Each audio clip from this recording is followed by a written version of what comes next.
والصلاة والسلام على أشرف الأنبياء والمرسلين نبينا محمد وعلى آله وصحبه أجمعين. أما بعد فأعوذ بالله السميع العليم من الشيطان الرجيم. رب اشرح لي صدري ويسر لي أمري واحلل عقدة من لساني يفقهوا قولي.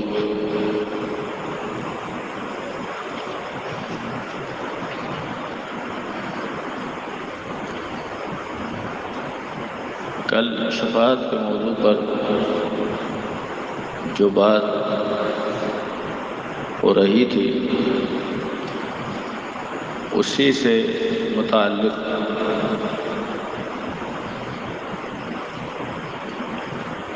اللہ کے رسول صلی اللہ علیہ وسلم کا یہ فرمان، جب صحابہ نے آپ سے یہ پوچھا کہ کیف تعرف امتک یوم القیامہ، اللہ کے رسول صلی اللہ علیہ وسلم آپ اپنی امت کو کل قیامت کے دن اتنی آدم علیہ السلام سے لے کر عیسیٰ علیہ السلام تک کی امت میں آپ اپنی امت کو کیسے پہچانیں گے؟ تو آپ نے فرمایا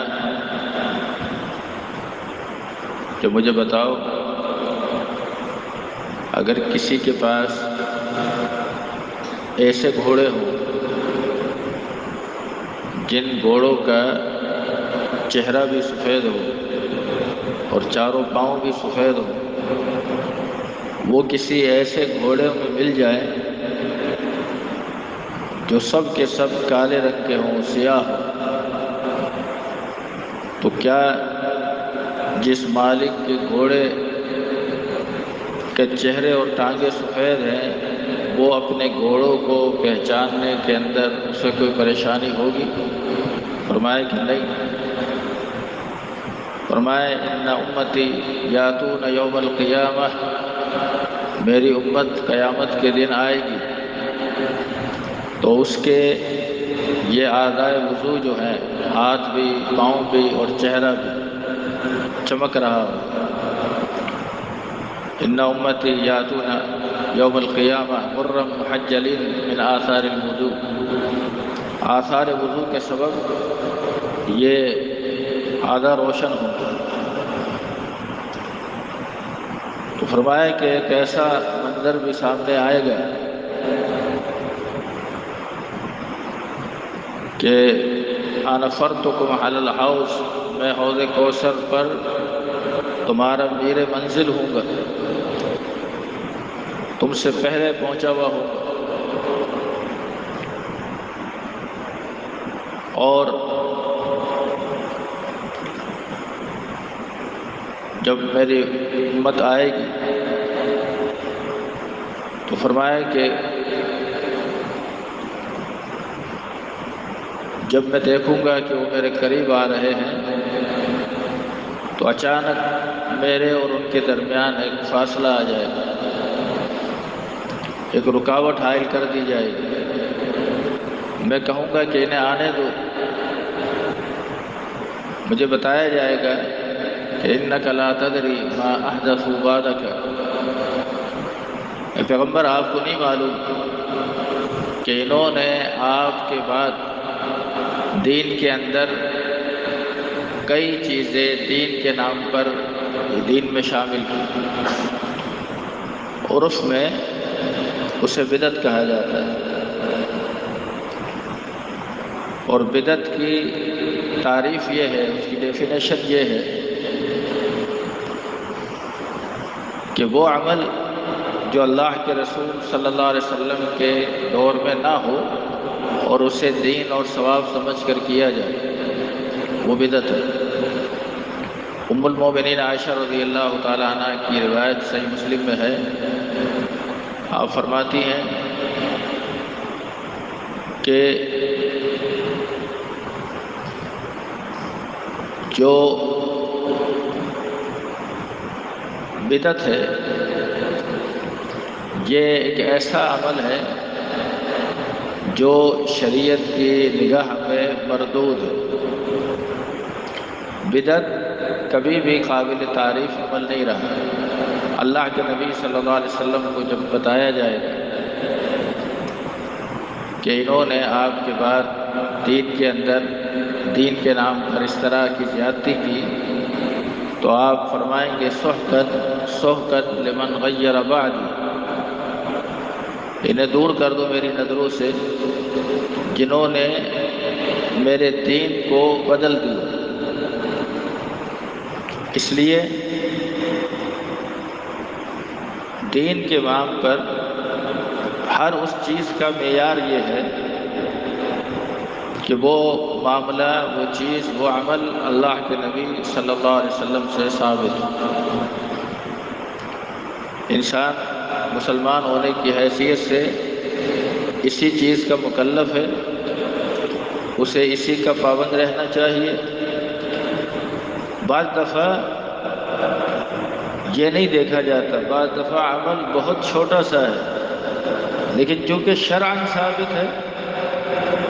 تو اس کو اپنانے میں عافیت بھی ہے، نجات بھی ہے، اجر و ثواب کی زیادتی بھی ہے۔ ایسے کئی عمل ہیں جو ہماری بخشش کا سامان لیے ہوئے ہیں۔ آپ ذرا غور کرتے جائیے، ایک شخص سنت کے مطابق وضو کر لے اور وضو کرنے کے بعد حدیث کے یہ الفاظ ہیں صحیح مسلم میں کہ جس نے وضو کرنے کے بعد یوں کہا اشہد ان لا الہ الا اللہ وحدہ لا شریک لہ واشہد ان محمدا عبدہ ورسولہ، اس دعا کو پڑھنے میں، ان کلمات کی ادائیگی میں ایک منٹ بھی صرف نہیں ہوا، لیکن آپ نے فرمایا فضیلت اس کی یہ ہے کہ جو یہ کلمات کہتا ہے، فرمایا کہ اس کے لیے جنت کے 8 دروازے کھول دیے جاتے ہیں۔ یعنی اگر اس وضو کے بعد اور نماز سے قبل اس کا انتقال ہو گیا، یا اس وضو کے بعد اس دعا کے پڑھنے کے بعد اس کا انتقال ہو گیا، تو اس کے لیے جنت کے 8 دروازے کھول دیے۔ ایک عمل، لیکن چونکہ وہ شریعت کی پیروی میں ہے اس لیے اس کے اندر عافیت۔ لیکن یہی وضو ہے، کچھ لوگوں نے وضو کے اندر ہر وضو کو دھونے کی دعا بنائی۔ اب ہر وضو جب ہاتھ دھوئے اس کی دعا، پھر کلی کرے پھر اس کی دعا، پھر ناک، لیکن اور اس دعا کے الفاظ بڑے خوبصورت ہیں، اس کو جب انسان سنے اس کا ترجمہ کہتا ہے یہ تو کتنی بڑی اچھی بات ہے کہ جب سیدھے ہاتھ کو دھویا جا رہا ہے تو یہ کہے کہ یا اللہ میرا نامہ اعمال سیدھے ہاتھ میں دینا، بڑی اچھی بات ہے۔ جب الٹے ہاتھ کو دھوئے تو کہے یا اللہ میرا نامہ اعمال الٹے ہاتھ میں نہ دینا۔ جب پاؤں دھوئے تو یہ کہے کہ یا اللہ جب سارے قدم ڈگمگا جائیں گے میرے قدم کو ثابت قدم رکھنا۔ بظاہر ان کا ترجمہ بڑا اچھا ہے، لیکن دیکھا یہ جائے گا کہ اللہ کے نبی صلی اللہ علیہ وسلم سے اس طرح کا کوئی عمل ثابت ہے یا نہیں۔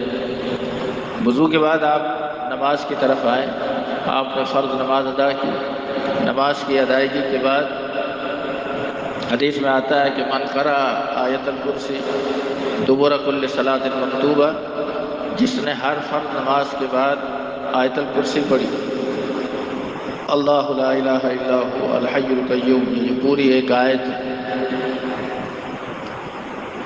فرمایا کہ اب اس آدمی کو جنت میں جانے سے روکے ہوئے ہے اس کی موت، اگر اس سے موت آ جائے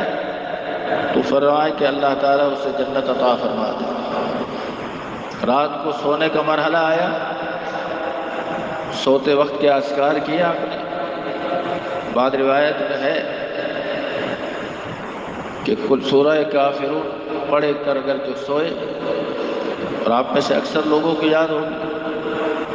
بسم اللہ الرحمن الرحیم قل یا ایھا الکافرون لا اعبد ما تعبدون، یہ پوری سورت۔ فرمایا اللہ تعالیٰ اس کو شرک کی موت سے بچا لے۔ اب آپ دیکھتے جائیں کہ عمل کیسا چھوٹا سا۔ اللہ کے نبی صلی اللہ علیہ وسلم ایک مرتبہ فجر کے بعد اپنی بیوی جویریہ رضی اللہ تعالی عنہا کے پاس آئے تو وہ مصلی پر بیٹھی اذکار کر رہی تھی۔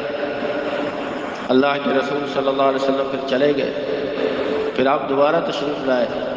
تب بھی وہ مصلی پر تھے۔ آپ نے انہیں مخاطب کر کے فرمایا کہ میں نے تمہارے پاس آنے کے بعد 4 کلمات کہیں، لیکن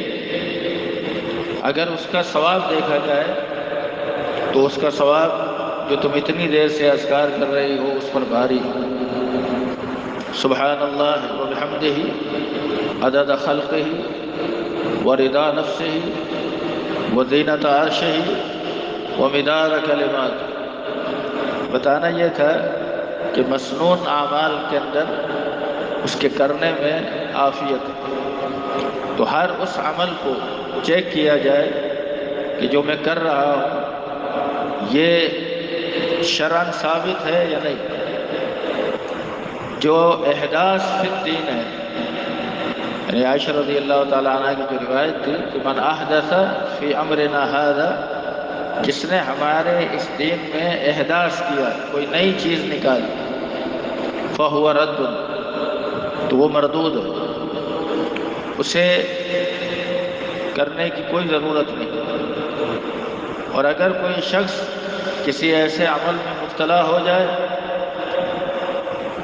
تو ابن ماجہ کے اندر حدیث ہے، اللہ کے رسول صلی اللہ علیہ وسلم نے فرمایا کہ لا يقبل اللہ تعالی عمل صاحب بدعت، اللہ تعالیٰ صاحب بدعت کے عمل کو قبول نہیں کرتا جب تک اس بدعت کو وہ ترک نہ کرے، یعنی اس کی اس بدعت کے سبب سے اس کے کسی بھی عمل کو، روایت کے اندر تو ساری وضاحت ہے، نہ اس کے فرائض کو قبول کرتا ہے، نہ نوافل کو، نہ اس کی کوئی سری معاملے کو، نہ جہری معاملے کو، جب تک وہ اس بدعت سے تائب نہ ہو۔ یہ اتنا خطرناک مرض ہے۔ بدعت اتنا خطرناک عمل کیوں ہے؟ اگر اس کی ڈیٹیل اور گہرائی میں جائیں گے تو صرف آپ اسی نقطے پر پہنچیں گے جس پر بڑے بڑے ائمہ پہنچے، اور وہ نقطہ یہ ہے کہ بدعت کو جاری کرنے والا یہ بتانا چاہتا ہے کہ نیکی کا ایک کام یہ بھی تھا جو اللہ کے نبی نے نہیں بتایا۔ اس بات کی گہرائی میں اگر جائیں گے تو نتیجہ اس سے مختلف نہیں کہ وہ یہ بتانا چاہ رہا ہے کہ نیکی کا ایک کام یہ بھی ہے جو معاذ اللہ کے نبی نے نہیں بتایا۔ اس لیے امام مالک فرماتے ہیں من ابتدع بدعۃ فحسنہ، جس نے کسی بدعت کو ایجاد کیا پھر اسے اچھا سمجھا، فقد زعم ان محمد صلی اللہ علیہ وسلم خان فی اداء رسالتہ، کہ جس نے کسی بدعت کو نکالا اور اسے جاری کیا، اسے اچھا سمجھا، تو اس نے یہ بات کہی، یہ گمان کیا کہ محمد الرسول اللہ صلی اللہ علیہ وسلم نے ادائے رسالت میں معاذ اللہ خیانت کی، جبکہ اللہ اپنے رسول کے بارے میں یہ اعلان کر چکا اور آپ عرفات کے میدان میں یہ آیت سنا چکے، الیوم اکملت لکم دینکم واتممت علیکم نعمتی ورضیت لکم الاسلام دینا۔ فرمایا آج کے دن تمہارا دین مکمل ہو گیا، الیوم اکملت لکم دینکم واتممت علیکم نعمتی، اور میں نے دین کے اعتبار سے جو نعمت بن سکتی تھی وہ پوری کر دی، ورضیت لکم الاسلام دینا، اور تمہارے لیے دین اسلام کو پسند کر دیا۔ اللہ رب العزت اس نقطے کو سمجھنے کی توفیق عطا فرمائے۔ اقول قولی ھذا واستغفر اللہ لی ولکم ولسائر